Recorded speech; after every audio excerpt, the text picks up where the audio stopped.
అక్రమార్కుల పాలిట సింహ స్వప్నంగా మారిన హైడ్రా వ్యవస్థకు త్వరలో చట్టబద్ధత కల్పిస్తూ ఆర్డినెన్స్ రానున్నట్టు కమిషనర్ రంగనాథ్ స్పష్టం చేశారు. హైదరాబాద్లో నిర్వహించిన మీడియా సమావేశంలో ఆయన ఈ విషయం చెప్పారు. జీవో 99 ద్వారా జూలై 19న హైడ్రా ఏర్పాటు చేశారని, అయితే హైడ్రా చట్టబద్ధతపై కొందరు ప్రశ్నిస్తున్నారని అన్నారు.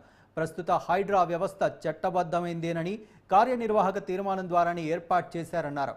దీనికి చట్టబద్ధత కల్పిస్తూ అక్టోబర్ నెలలోపు ఆర్డినెన్స్ రానుంది. దీంతో విశేష అధికారాలు కూడా రాబోతున్నాయని, 6 వారాల తర్వాత అసెంబ్లీలో హైడ్రా బిల్లు వస్తుందని, గ్రేహౌండ్స్ టాస్క్ ఫోర్స్ తరహాలో హైడ్రా పనిచేస్తుందని రంగనాథ్ తెలిపారు. మున్సిపాలిటీలు, నీటిపారుదల, రెవెన్యూ శాఖలకు పూర్తి సహకారం అందిస్తామని అన్నారు.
హైడ్రాకు చట్టబద్ధతపై మరిన్ని అప్డేట్స్ మా బ్యూరో చీఫ్ శ్రీనివాస్ అందిస్తారు. శ్రీనివాస్, ఇప్పటికే హైకోర్టు ప్రశ్నించింది హైడ్రాకున్న పవర్స్ ఏంటి, దాని లిమిట్స్ ఏంటి అని ఇప్పటికే దానికి వివరించారు.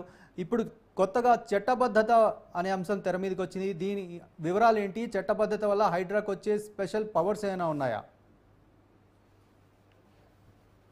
ప్రణీతిక, మరి హైడ్రా పై కాసేపటి క్రితమే ఏవీ కమిషనర్, హైడ్రా కమిషనర్ రంగనాథ్ అయితే ఒక ప్రెస్ మీట్లో మాట్లాడారు. గతంలో మరి చాలాసార్లు హైడ్రాకు చట్టబద్ధత ఉందని చెప్పి కూడా పలువురు ప్రశ్నిస్తున్న నేపథ్యంలో మరి హైడ్రాకు అతి త్వరలో చట్టబద్ధత కల్పించబోతుందని చెప్పి కూడా ప్రభుత్వం చెప్పినట్టు కూడా చెప్పారు. దీంతో మరి హైడ్రా మరింత విస్తరించే అవకాశం ఉందని కూడా చెప్పారు.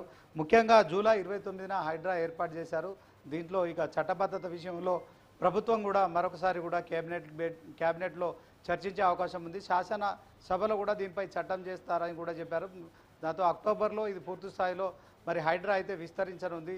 సో చట్టబద్ధత కూడా దీన్ని కల్పించనున్నారని చెప్తున్న నేపథ్యంలో మరొకసారి కూడా హైడ్రాపై మరి అనేక సందేహాలు అయితే ఇప్పటి వరకు అయితే మరి బయట నుంచి కావచ్చు, అలాగే కోర్టు నుంచి వచ్చిన ఏదైతే పలు ప్రశ్నలకైతే మరి హైడ్రా కమిషనర్ ఏవి రంగనాథ్ సమాధానం చెప్పే ప్రయత్నం చేశారు. ఈ నేపథ్యంలో హైడ్రా విషయంలో మరి ఇక ఇప్పటికే మరి కూల్చివేతల విషయంలో చాలామంది కోర్టును అప్రోచ్ అయ్యారు. కోర్టును అప్రోచ్ అయిన నేపథ్యంలో మరి హైడ్రా ఏర్పాటును కోర్టు స్వాగతిస్తున్నామని చెప్పారు. ఎట్ ద సేమ్ టైం మరి హైడ్రాకు ఉన్న చట్టబద్ధత ఏంటని ప్రశ్నించడంతో ఇక ప్రభుత్వం కావచ్చు, మరి హైడ్రా కమిషనర్ కావచ్చు, ఈ విషయంలో మరి హైడ్రాకు చట్టబద్ధత కల్పించాలనే విషయంలో కూడా ఒక రూట్ క్లియర్ అయిందని చెప్పుకోవచ్చు.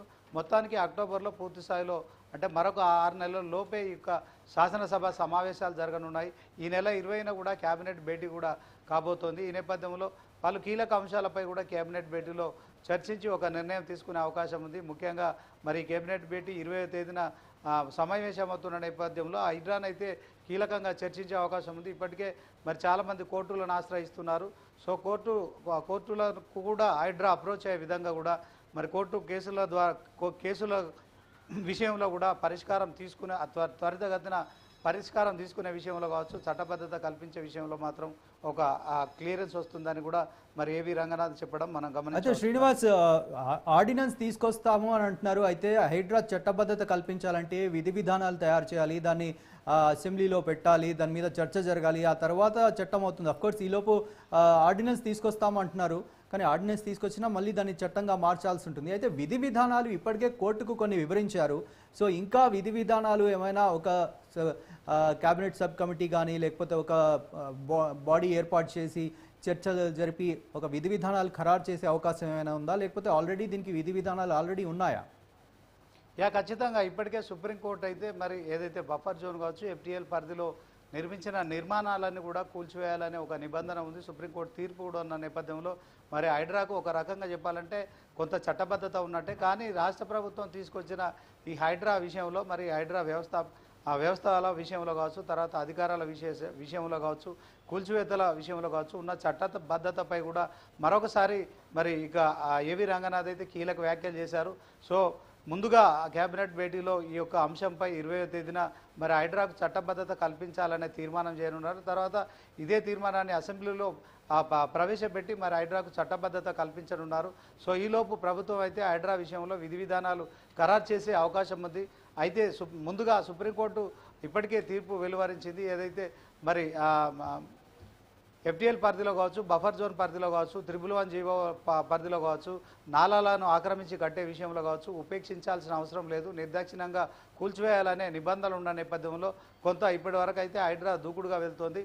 ఇక హైడ్రాకు చట్టబద్ధత కల్పించే విషయంలో ప్రభుత్వం మరి ఇక ఎప్పటికైతే శాసనసభ సమావేశాల్లోపై విధి విధానాలు ఖరారు చేసే అవకాశం ఉంటుంది. ఇక ఏకగ్రీవంగా మరి అన్ని పార్టీలు కూడా సమర్థిస్తున్నాయి. హైడ్రా లాంటి వ్యవస్థకు మేము వ్యతిరేకం కాదని చెప్తున్న నేపథ్యంలో హైడ్రా బిల్లుకు సంబంధించి చట్టబద్ధత బిల్లు విషయంలో శాసనసభలో కూడా మరి ఆమోదం పొందే పరిస్థితి ఉంటుంది. ఈ నేపథ్యంలో హైడ్రా పూర్తిగా ఒక చట్టబద్ధత కలిగిన సంస్థలాగాను, తర్వాత మరి ఇక హైదరాబాదు పూర్తి స్థాయిలో మరి ఇక ఒక ఇమేజ్ కలిగిన సంస్థలాగా కూడా ఎదిగే అవకాశం అయితే ఉంటుంది. ప్రణీత్, అయితే శ్రీనివాస్, చట్టబద్ధత కల్పించాలి అని అంటే ఇప్పటివరకు హైడ్రా అనేది గత కోర్టుకు తెలిపిన వివరాల ప్రకారం ORR లోపల మాత్రమే హైడ్రా పరిధి అని కోర్టుకు వివరించారు. అయితే ఇటీవల ఖమ్మంలో వరదలు వచ్చిన నేపథ్యంలో ఖమ్మంకి కూడా విస్తరించవచ్చు అని ఒక మాట బయటకు వచ్చింది. అలాగే రాష్ట్ర వ్యాప్తంగా కూడా ఇలాంటి హైడ్రా లాంటి ఒక వ్యవస్థ ఏర్పాటు చేయొచ్చు అన్న ఊహాగానాలు కూడా వచ్చాయి. అయితే ఇప్పుడు చట్టబద్ధత కల్పించిన నేపథ్యంలో, చట్టంలాగా తీసుకురాబోతున్న నేపథ్యంలో హైడ్రాను ఓన్లీ హైదరాబాద్కు పరిమితం చేసే అవకాశం ఉందంటారా, లేదా రాష్ట్ర వ్యాప్తంగా దీనికి పరిధిని నిర్ణయించే అవకాశం ఉందంటారా? ఖచ్చితంగా ప్రణీత్, ఇక మరి హైడ్రా వ్యవస్థను రాష్ట్రమంతా విస్తరించాలని చెప్పి సీఎం రేవంత్ రెడ్డి ఇప్పటికే మరి ఖమ్మం జిల్లాలో పర్యటించిన సందర్భంగా కామెంట్ చేసిన సంగతి మనకు తెలిసిందే. ఎందుకంటే ఖమ్మంలో కూడా మరి చాలా ప్రాంతాలు ఆక్రమణలకు గురై, సో బఫర్ జోన్లో కావచ్చు, FTL పరిధిలో కావచ్చు ఉన్న మరి కొన్ని అక్రమ కట్టడాల మూలంగా, ఆక్రమణల మూలంగా మరి వరదలు విపత్తులు సంభవిస్తున్నాయి. మరి హైడ్రాతో కేవలం ఈ బఫర్ జోన్ FTL చెరువులకు సంబంధించిన కట్టడాలు మాత్రమే కాకుండా నాలాలపై నిర్మించిన నిర్మాణాలను కూర్చివేయడంతో పాటు ఎక్కడెక్కడైతే రాష్ట్ర వ్యాప్తంగా మరి ఇక ఇలాంటి అక్రమాలకు పాల్పడ్డారో బఫర్ జోన్లో అక్కడ నిర్మించిన నిర్మాణాలు కావచ్చు, FTL పరిధిలో ఉన్న నిర్మాణాలు కావచ్చు, ఇక ఎట్ ద సేమ్ టైం మరి ఏదైతే డ్రైనేజ్ వాటర్ను మరి తీసుకెళ్తున్న నాలాను ఆక్రమించి కట్టడాలు చేసిన విషయంలో మరి అక్కడక్కడ కూడా ఈ మధ్య కాలంలో మరి ఈ వరదలు ముంపుకు గురి చేస్తున్నాయి. తాజాగా ఖమ్మం, మహబూబాబాద్ జిల్లాలో కూడా మనం గమనించినాము. ఈ నేపథ్యంలో మరి అక్కడ కూడా ఇలాంటి ఆక్రమణల ద్వారానే ఇక మరి ఇలాంటి వరద విపత్తులు సంభవిస్తున్నాయి కనుక ఇది రాష్ట్రమంతా విస్తరించాలని ఇప్పటికే ప్రజల నుంచి కావచ్చు, తర్వాత కాంగ్రెస్ నాయకుల నుంచి కావచ్చు కొన్ని డిమాండ్లు తలెత్తుతున్న నేపథ్యంలో మరి కొందరు అక్రమార్కులు కూడా ఆ చెరువులను కూడా ఆక్రమించి నిర్మాణాలు చేశారు. ఈ ఆక్రమణల పట్ల ఖచ్చితంగా ఇది కూడా FTL బఫర్ జోన్లోకి వస్తాయనే కంప్లైంట్స్ కూడా వస్తున్న నేపథ్యంలో సీఎం రేవంత్ రెడ్డి ఈ నిర్ణయం తీసుకున్నారు. సో ప్రభుత్వంలో ఉన్న ముఖ్యమంత్రిగా ఆయన తీసుకున్న నిర్ణయాన్ని ఖచ్చితంగా మరి హైడ్రాను విస్తరించే అవకాశం ఉంటుంది. ఇప్పటికే కలెక్టర్లకు మరి హైడ్రా లాంటి వ్యవస్థను ఒకటి ఏర్పాటు చేసుకోవాలని కూడా ఆయన సూచనలు చేశారు. మొత్తానికి హైడ్రా కేవలం హైదరాబాదు పరిధికే కాకుండా తర్వాత హైదరాబాద్ ఇన్నర్ రింగ్ రోడ్ కాకుండా తర్వాత ఈ మధ్య కాలంలో కూడా కొన్ని గ్రామాలు విలీనం చేస్తూ మరి జిహెచ్ఎంసీలో విలీనం తీసుకున్న నిర్ణయంలో మరి హైడ్రాకు మొత్తం గ్రేటర్ పరిధిలో ఉన్న గ్రామాలు కావచ్చు, ఔటర్ పరిధిలో ఉన్న గ్రామాలను కూడా కలిపే అవకాశం ఉంటుంది. ఎందుకంటే ఆక్రమణలు అనేది గత కొన్ని దశాబ్దాలుగా కూడా కొనసాగుతున్న నేపథ్యంలో సో ఒకటొక్కటిగా ప్రభుత్వం అన్ని క్లియర్ చేసుకుంటూ ముందుకెళ్లే ఆలోచనతో ఉంది. ఇక హైదరాబాద్కే పరిమితం కాక హైదరాబాద్ను మొత్తం రాష్ట్రమంతా విస్తరించే అవకాశం కూడా ఉంది. Praneeth. Right, thank you very much Srinivas.